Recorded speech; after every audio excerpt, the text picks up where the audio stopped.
If you're thinking about buying new construction home, watch this video first because I'll tell you exactly what to expect with the building timeline. In this example, we will be using a 1-year timeline because that is a typical average timeline from the time you're researching and looking for a home to the time you close and receive your keys. Buying a new construction home can be an exciting and rewarding experience, but at the same time, overwhelming and super stressful, especially if you don't know what to expect. Watch this video to the very end because I will share with you my tips and recommendations as I break down the entire timeline for purchasing a new construction home. Month 1.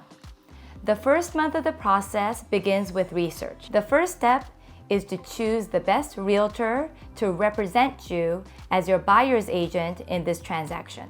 Did you know that it costs you nothing to get representation by a professional real estate agent? If it doesn't cost you anything, why not get representation from somebody that is knowledgeable with a lot of experience that knows all the right questions to ask when it comes to negotiating your purchase agreement? My recommendation is to do your research and to find a realtor that is very experienced and knowledgeable, specifically with new home sales in your market. Here are some of the questions that I would ask your realtor when interviewing them. Number 1, how many new homes have you sold in the last year?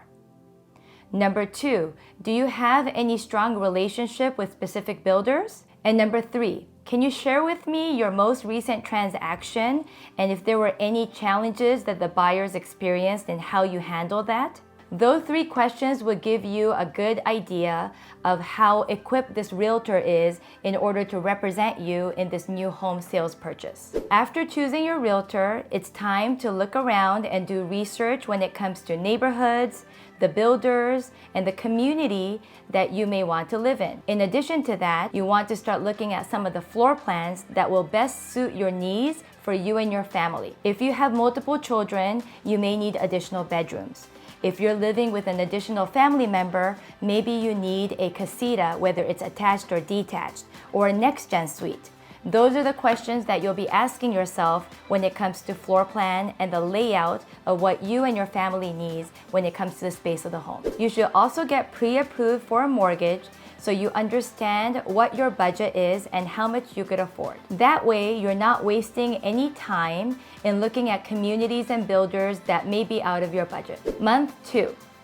During the second month, ask your realtor to set up appointments with the builders and communities so that you can start touring their model homes. I recommend having my buyers bring their notebook or take notes on their phone so that they could keep track of the pros and cons for each of the builders that we explore, as well as each of the floor plans that we go through on the model home tour. I personally recommend my buyers filming their favorite model plan so that they could refer to it anytime and really understand the space, the flow of the layout, and maybe even some of the design finishes so that they could incorporate the model home design finishes into their home if they really like that design. Also, this is the time to select the floor plan that would best suit your family's needs. You could also speak with the builders to understand the different upgrades and the customizations that are available to that particular floor plan. Month 3. In the third month, you would have a better understanding of which builder, community, and floor plan you want to move forward with. In order to move forward with the purchase agreement, you will need to predetermine all of your structural upgrades. So let's talk about that. What are structural upgrades? Let me give you some examples. Structural upgrades may include possibly upgrading a loft space into an additional bedroom. Maybe you need that 4th bedroom for your additional family member. Or maybe you want an enclosed space instead of an open space for your office. Another example is converting a flex space into a next-gen suite. Maybe you're going to be living with your in-laws and you need a next-gen suite for them. And particularly, next-gen suite, you're able to customize and maybe add a kitchenette in that space. Those are the structural upgrades that will need to be predetermined before going into a purchase agreement. After reviewing the purchase agreement in detail with your realtor, you are then able to move forward and sign it electronically through DocuSign. Make sure you ask your realtor if you have any questions on the purchase agreement. This is the best opportunity to do so, and have them explain for you line by line, section to section, if you have any further questions. At this time, you also need to secure the financing of your new home. This includes finalizing your mortgage application and possibly locking down your interest rate. Many builders are offering incentives if you work with their preferred lender, so make sure your realtor asks that question with the sales representative, because any incentives or credits could be beneficial for you as a buyer. These incentives that builders are offering may include credit towards closing costs, interest rate buy-downs, appliance packages, design credits, and even floor upgrades. The EMD, which stands for Earnest Money Deposit, is then deposited into title to open escrow. The EMD is a deposit amount that is requested by the builder for the buyer to pay, and that could range anywhere from $5,000 to even $150,000 based on the builder and the community and the floor plan that you choose to move forward with. EMD can be calculated based on a percentage of the purchase price, or it could be a flat fee.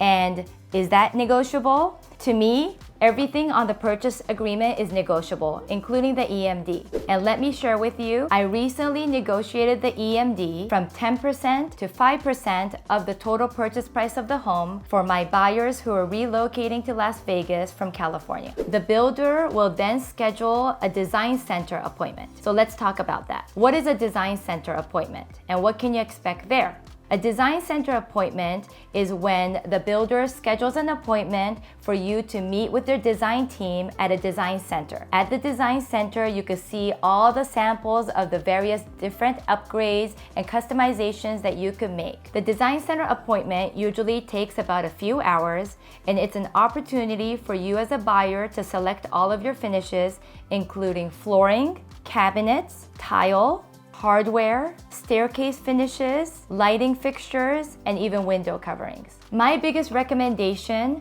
prior to visiting the design center is for you and your family to determine on a particular budget to stay within, so that you don't get distracted and that you don't go over budget when you go to the design center. Design center for me is like a kid at a candy store. There are just so many beautiful upgrades to choose from, and it does get very distracting. So by the time you're done with your design center, if you don't have a particular budget in mind, you may be well above your budget when coming towards the end and tabulating all the design upgrades that you want to make as a family. Then you'll have to obviously go through a process of elimination to cut down your budget. But if you know a budget going into the design center, you'll be a lot more conservative, and you'll really understand what are more of the important upgrades to make versus what are the nice to have things to upgrade in your home. Month 4 and 5.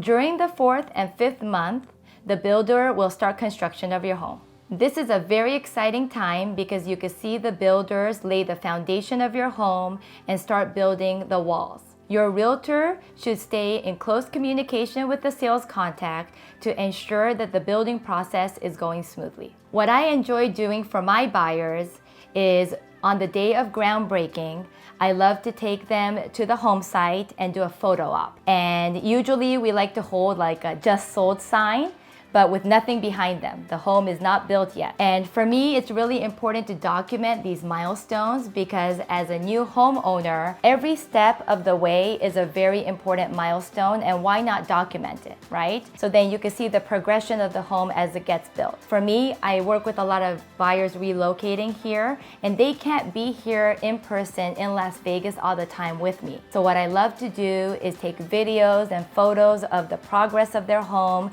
keep them updated, keep them really excited, because this home purchase is definitely a big purchase for them, and relocating from a different city can be overwhelming, and my job as their real estate advisor is to ensure that this process goes as seamlessly and smoothly as possible. Before we move on to month 6 and beyond, allow me to introduce myself to you. Konnichiwa, my name is Kaori Nagao, your Las Vegas lifestyle specialist, helping you find your new home. Whether it's new construction or resale, I am your go-to when it comes to real estate needs. I appreciate you watching and engaging with me. If you'd like to see more videos like this one, make sure you smash that subscribe button and keep watching my playlist. Now let's keep going. Month 6 and 7.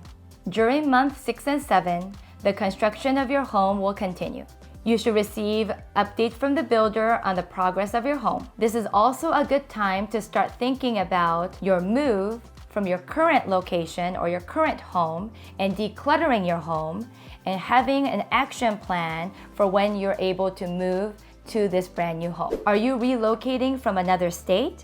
Do you need to sell your current home? Are you currently renting and need to notify your landlord that you're going to be making this move and you'll need to terminate the lease agreement? When is the lease agreement up for renewal? Are you able to then go month to month and have that flexibility while your new home is being built? Are you moving up and maybe you need a lease back from your current home so that you can stay in your current home until the new home is finally finished and be ready to be moved in?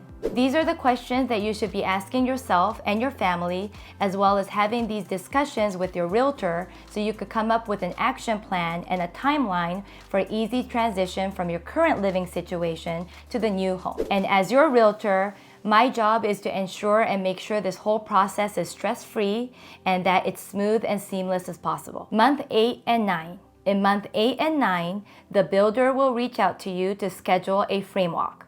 So let's talk about that. What is a frame walk and why is it so important to attend? A frame walk is an opportunity for you and your realtor to meet with the superintendent of the builder. The superintendent will walk you through the home and show you the different areas of the home and explain things such as electrical and plumbing and HVAC. It's also an opportunity to make sure that your home is built to the specification. So whether you're starting from the garage or the front of the door, you'll walk through the home and make sure that the home is built to the floor plan and the specifications of your home. If you've made any structural upgrades, this is an opportunity for you to make sure that the walls are in the right places. So as I mentioned earlier, an example was to basically convert one of the loft spaces maybe into an additional bedroom. So you want to make sure that additional bedroom have the walls.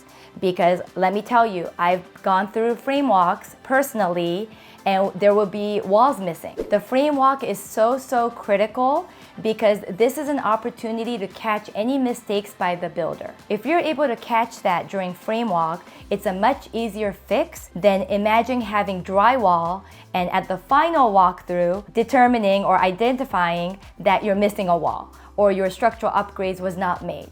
So I really highly recommend that you and your realtor attend the frame walk. Now, if you're relocating from another state and you're not able to come to a walkthrough, I would highly recommend your realtor to attend and film the entire process, film the frame walk, listen to what the superintendent is saying and explaining on each of the different sections of the house so that you understand what the whole frame walk is all about and you have a better understanding of what the final product of the home that you have purchased would look like. Month 10. In month 10, the home will start looking like a home and all the interior finishes would start to be installed. This includes flooring, cabinets, and countertops.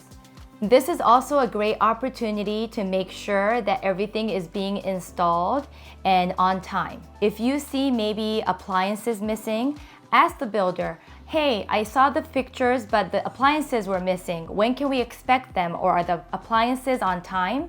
Because in the last couple of years, I have experienced a lot of delays, especially appliances where it was back ordered for over 6 months. And so the builder had to give you a loaner appliance in the meantime for closing and then switch it out when these final appliances were able to be delivered to the home. So make sure you ask these questions. Any questions you may have for the builder, any step of the way, you're always able to ask them and check in with them because there may be some additional information that the builders could explain to you if there's any back order or if there's any delays on maybe some of the labor or the trade. This is an opportunity to have these discussions to ensure that your closing is exactly going to be on time or as estimated. Don't let any month skip because you never know what's going on behind the scenes with the trade and you want to make sure and ensure that the home is being built based on the estimated timeline. Month 11. In month 11, your home is near completion, and I highly recommend scheduling a third-party inspector to do a full inspection of the home. And let me tell you why. Just because you're buying a brand new home, it doesn't mean that you're gonna get a perfect home. As your realtor, I always advise my buyers to schedule the third-party inspection because we want a professional inspection company to go check on the home thoroughly, make sure all the electrical works, all the plumbing works, there's no water leaks, all the roof tiles are intact. Just go through the home thoroughly as you would for a resale home, because you'd be surprised to find out some of the things that you'll find in these inspection reports. Most importantly, what you can't see in your eyes as a typical buyer or a typical realtor examining a home during a regular inspection, these third-party home inspectors are professionals, so they are able to see what we can't see. Especially in areas where, for example, going into the attic and making sure that the insulation is up to code, or going up on the roof, or flying a drone and checking on all the tiles that are on the roof. Those are things that the professionals are able to do and we as a consumer cannot do. So I highly recommend hiring a third-party inspection, and based on the builder, each builder may have different requirements in order to schedule a third-party home inspection. So let me go through that. Some builder need to have at least 30-day notice if you are going to be scheduling a home inspection prior to closing. Some builders require a 3-month notice. So what I do for all of my buyers purchasing a new home is from the beginning, from the time we go to the model home, before we sign the purchase agreement, I make it verbal and also in written format. I let the sales consultant know that we would be very much interested in conducting a home inspection prior to closing. And let's talk about the timeline for that. So when do you schedule a home inspection? Now, we obviously want to make sure that the home is near completion. So month 11 is definitely a good time to schedule that. But that is something you'll have to coordinate with the superintendent and also the sales consultant to make sure that we're not wasting anybody's time. We want to make sure that the home is near completion, so you're not doing it too early, especially if all of the hardware is not installed or all of these finishes are not installed yet. So let me give you an example. I had scheduled a home inspection a few days before the new home orientation date by the builder. And it turned out that power was not on yet. And so we had to reschedule the home inspection until the power was available because, of course, we can't test all the power and the electric outlets if the power is not on. So those are the things that you have to go through and make sure that the house is ready to be inspected. It's really important for you to communicate that with both the superintendent and the sales consultant. Another thing that happens in month 11 is that the builder will schedule a new home orientation and then a final walkthrough. A new home orientation is usually scheduled about a week before closing, and it's an opportunity for you to walk the home again with the superintendent, and this is going to be your finished home product. This is an opportunity for you to really get to understand your home. The superintendent will go through everything from the breaker to the water loop to the tankless water heater, how to operate it, how to shut off the water valve, all the things that you need to know about the home that will be presented and discussed at the new home orientation. This is also an opportunity to mark up the home with any corrections that will be needed before closing. So just to give you an example, and in most cases, these are all cosmetic, but let's say there's scratches on the cabinet, or there's some paint job that wasn't done correctly, or maybe there were some, scratches or dirt on the window that needed cleaning. Those are the areas that you would then use your blue tape and mark up the home, and your expectation for the builder is for them to fix all of those blue tape items before the final walkthrough. And the final walkthrough is usually a day or so prior to closing, and by the final walkthrough, our expectation as the buyer is for the builder to make sure they have done all the repairs that we marked up at the new home orientation by the final walkthrough. Now, does that usually happen all the time? Yes and no, 50-50. right? There are builders that will do their best to make sure everything is done.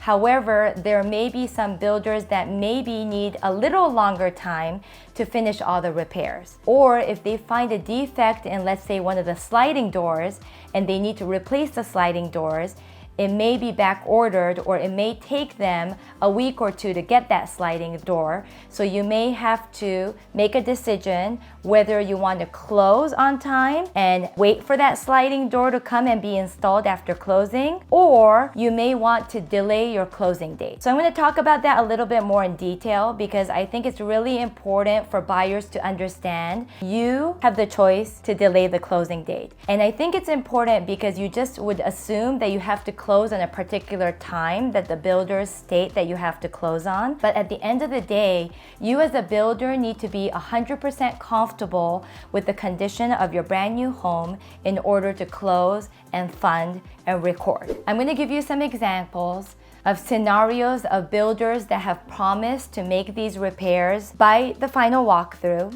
and that didn't happen. And then based on the situation of my buyer, let's say this buyer was leasing and they had to move into this brand new home at a certain time. They were okay with some of these repairs being done after closing. Now after closing, well, what's that time frame like? Is it a week?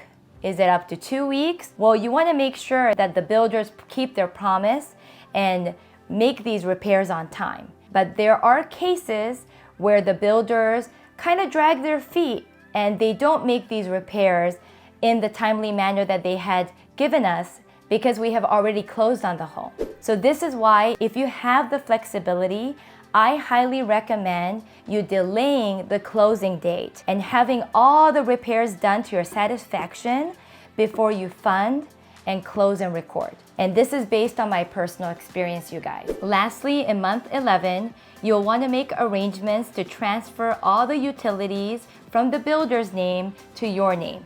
These utilities include water, power, gas, sewer, trash, and also HOA. If your home is under a homeowners association, you will need to go through that process and ensure that everything is now under your name so that you can make payments for all the utilities and all the HOA fees. Month 12. Finally, in month 12, this is the closing month.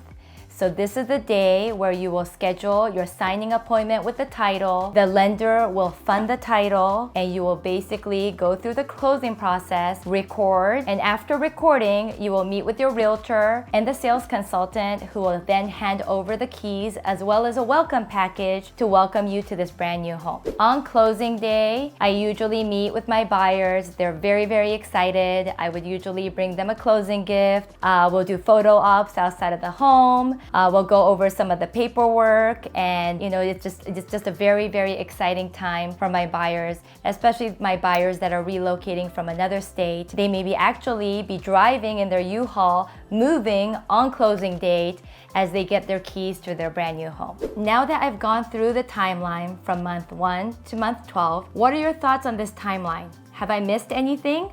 Love to hear from you. Make sure you comment below and engage with me. As promised, I just want to share with you some high-level tips and recommendations when it comes to the timeline of new construction. Make sure you share and discuss your current living situation with your realtor so that you could have a good action plan moving into the new home purchase. If you need to sell your home, you need to come up with an action plan for that.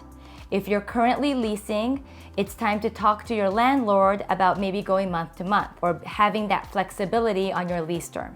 So make sure your realtor is aware of your current situation so that they can make the best recommendation and come up with a good action plan when it comes to your new home purchase. If you choose to sell your current home quickly, you might want to consider a spec home. A spec home has a much faster moving timeline than a brand new home. I highly recommend not skipping the frame walk as well as hiring a third-party professional home inspector to inspect your home before closing. So that's the timeline for buying a brand new construction home. While every home buying experience is unique, this timeline should give you an idea of what to expect and what the deliverables are for each month. Remember to stay in touch with your realtor and the sales consultant of the builder to ensure that all deadlines are met. For more videos about new construction, make sure you check out this playlist. There's a lot of things that you need to be looking out for, and I want to make more videos like this one to help you with your new home buying needs. Thank you so much for watching. Can't wait to see you on the next one.